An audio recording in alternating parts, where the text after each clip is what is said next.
اور یہاں پہ جناب غوث قطب ابدال جو ہے وہ اڑا کریں گے اور مریدنیوں کو کیچ کریں گے جی، غیر محرم مریدنیوں کو. وہ ایک اور کہانی باز ہے جڑا کہ میں جناب بخارے سے چلا تھا، تو چبارے تو چلی خدا میں. شاہ نقشبند بخاری علیہ رحمہ نقشبندیوں کے امام ہیں. آپ کابل میں تشریف لائے تو بادشاہ کے گھر میں کام کرنے والی ایک خاتون آپ سے روحانی نسبت قائم کر لیتی ہے. جو اس کی ہم منصب تھیں انہوں نے اس سے حسد کیا اور بادشاہ کے گھر کا زیور چوری کر کے اس پر الزام دھر دیا اور گواہیاں بھی دے دی. بادشاہ کو بڑا غصہ آیا. اس نے کوئی بات سنے بغیر کہا کہ اس کو لے جاؤ اور محل کی چھت سے اوپر گرا دو. خیر اس کو چھت پہ لے گئے. جب پھینکنے لگے تو اس کے دل میں خیال آیا، وہ کسی نے بتایا تھا کہ اوکھے ویلے بزرگ کام آتے ہیں، تو اس سے بڑھ کر اوکھا ویلا ہو کیا سکتا ہے. تو اس نے بخارے کی طرف منہ کر کے کہا، شیئا للہ چو گدائے مستمند المدد خواہم ز شاہ نقشبند. اور اتنے میں جلاد نے پیچھے سے دھکا دے دیا. جب وہ نیچے گئی تو حضرت شاہ نقشبند بخاری نے پکڑ کے آرام سے زمین پہ رکھ دیا. تو حیرت زدہ ہوگی، حضرت آپ کب آئے تھے؟ کہا تو از چبارہ آمدی من از بخارا آمدم. تو چبارے سے چل پڑی تھی، میں بخارے سے چل. نہر والے پل تے آ کے ملے اسی بات ہے کرنے والی. دیکھیں اوکھے ویلے بزرگ کام آندے نے، او کہانی باز ہوں نہیں بھائی کام آندے، مار چھڑے نے بزرگ سارے میں علمی طور تے ہوں نہیں کام آندے. اور وہ دیکھیں اگر انہوں نے نگاہ ہی مارنی تھی تو بخاری بیٹھ کے نگاہ مار دیتے نا. ابھی وہ ان کے جو ماننے والے وہ کہیں گے نہیں جی اس میں تو کہیں نہیں ہے کہ انہوں نے وہ اس مریدنی کو پکڑ کے نیچے اتارا، تو پھر کیا لینا ہے نہیں دور جے انہوں اتنے پتہ لگ گیا اتوں نگاہ مار کے انہوں تھلے لینڈ کرا لینا. کیوں آیا تھے؟ اسی واسطے ہی آیا سی. تو بات کرنے والی کرے. حضرت امیر حمزہ کا جب مسئلہ ہو رہا تھا احد کے میدان میں، اس میں نبی علیہ السلام نے تو کوئی ایسا معاملہ نہیں ان کے ساتھ کیا کہ ان کی حفاظت فرمائی ہو. آپ لوگوں کی باتیں ہم پھر کمپیریزن تو ظاہر قرآن و سنت سے ہی کروائیں گے نا. آپ ہی ہمیں کہتے ہیں جی وہ شریعت کے مطابق چیزیں پیش کرتے ہیں، ہم صوفیاء کی جو ہیں وہ لے لیں، دوسری آپ چھوڑ دیں. تو جو پیش کر رہے ہیں سب کہانی ہی نکل رہی ہے نا آپ کی. کس قسم کی چیزیں آپ نے جو ہے وہ بزرگوں کی طرف منسوب کی ہیں. چلیں ہم بزرگوں کو ایک ٹن حسن ظن رکھتے ہوئے بینیفٹ آف ڈاؤٹ دیتے ہیں کہ انہوں نے یہ نہیں کہا ہوگا یا ان کی کتابوں میں کسی نے ڈال دیا ہوگا، لیکن آپ لوگ تو ان کی طرف یہ کہانیاں منسوب کر رہے ہیں نا. تو ہمیں پھر یہ حق پہنچتا ہے کہ ہم آپ لوگوں کا اس اعتبار سے رد کریں. حضرت سیدنا خواجہ محمد بہاؤالدین نقشبند رحمت اللہ علیہ کی ایک مرید تھی اور وہ علاء الدین خلجی بادشاہ کے ہاں ملازم تھی، کنیز تھی. حضرت صاحب سے بیعت تھی. یہ بادشاہ بڑا سخت قسم کا تھا، اس سے کسی بات پر ناراض ہوا اور حکم دیا کہ اس کو سزا دو. سخت سزا کیا ہوتی تھی؟ وہ قطب مینار جو 250 فٹ اونچا اس کے اوپر لے جا کے نیچے پھینک دیتے تھے. وہ بندہ مر کھپ جاتا تھا، ہڈیاں ٹوٹ جاتی تھی. اس لڑکی نے معافی چاہی، بادشاہ نے معاف نہیں کیا. جلاد پکڑ کے مینار پر لے گئے قطب صاحب کے. اس لڑکی کو یقین ہو گیا کہ انہوں نے مجھے چھوڑنا نہیں.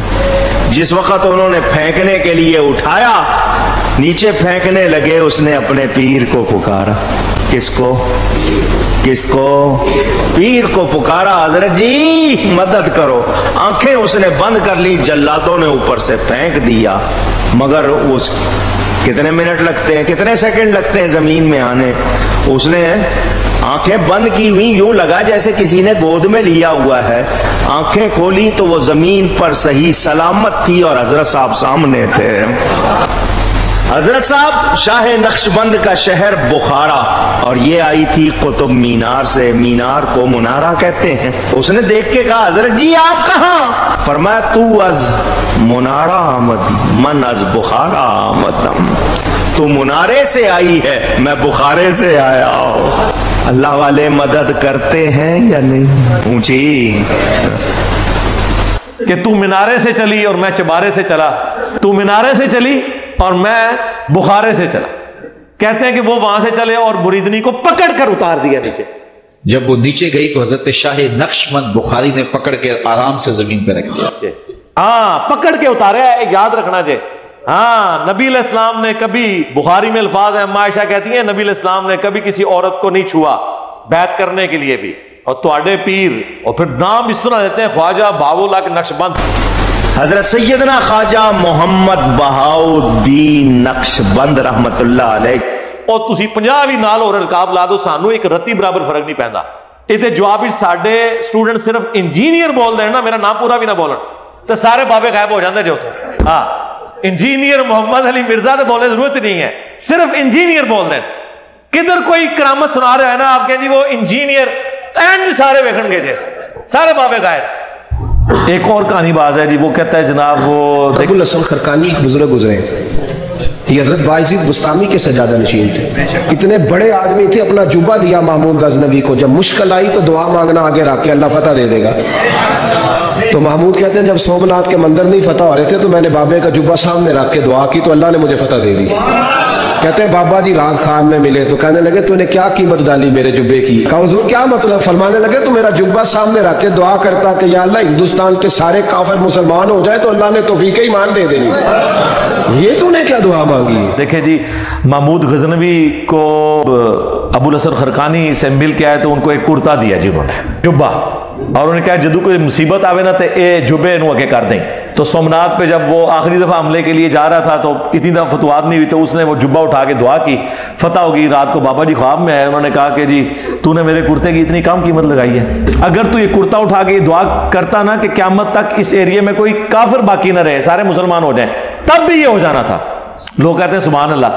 تو اللہ کے نبی علیہ السلام کی مبارک زندگی میں قریش مکہ نے اسلام کیوں نہیں قبول کر لیا؟ سب نے. ابو جہل کیوں کفر کی موت مر گیا؟ اور کیٹاگوریکلی آپ کہہ رہے ہیں قیامت تک نبی صلی اللہ علیہ وآلہ وسلم کا اپنا کرتا صحابہ کے پاس موجود تھا. سیدہ اسما بنت ابی بکر نے وہ کرتا نکالا اور کہا کہ ہم اس کا دھون جو ہے وہ مریضوں کو شفا کے لیے پلاتے ہیں. کالا وہ جبہ تھا کسروانی تیالسی.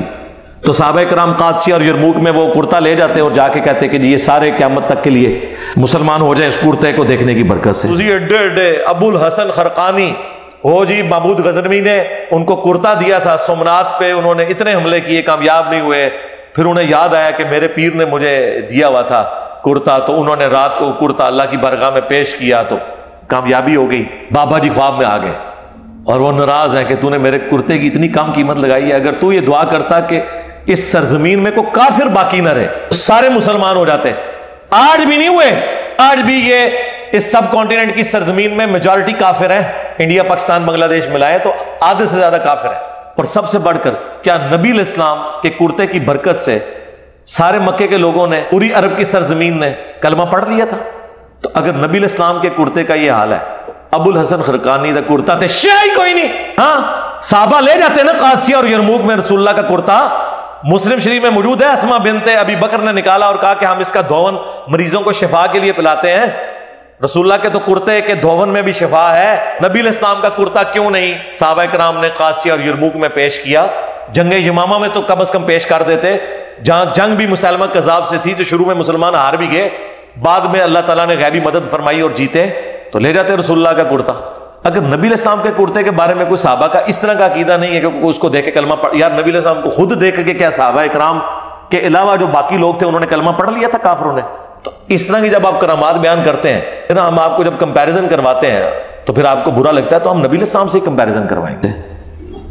کہانیاں بنائی ہوئی ہیں. جب ہم ان کی انجینئرنگ کرتے ہیں ان کو بتاتے ہیں یہ کہتے ہیں کہ بزرگوں کی توہین کر رہے ہیں، تو بزرگوں کی توہین تو آپ کروا رہے ہیں نا، ہم تو کہہ ہی نہیں رہے آپ کو، آپ خود کر رہے ہیں. بابے بھی اسی خدا کو مانتے تھے لیکن ان کوالٹیز کے ساتھ نہیں، انہوں نے اپنا ایک نظریہ بنایا ہوا تھا. خدا تو سب کا ایک ہے لیکن جس خدا کا تعارف پیغمبروں کے ذریعے وحی کے ذریعے کتابوں کے ذریعے ہوا ہے وہ خدا اور ہے، اور جس کا تعارف ان بابوں نے کروایا ہے نا وہ کوالٹیز ہمارے اس خدا کی نہیں جس کا تعارف ہمیں اس شخصیت نے کروایا جس کی قبر مدینے میں ہے. اللہم صلی علی محمد وعلی آل محمد واصحاب محمد اجمعین الی یوم الدین.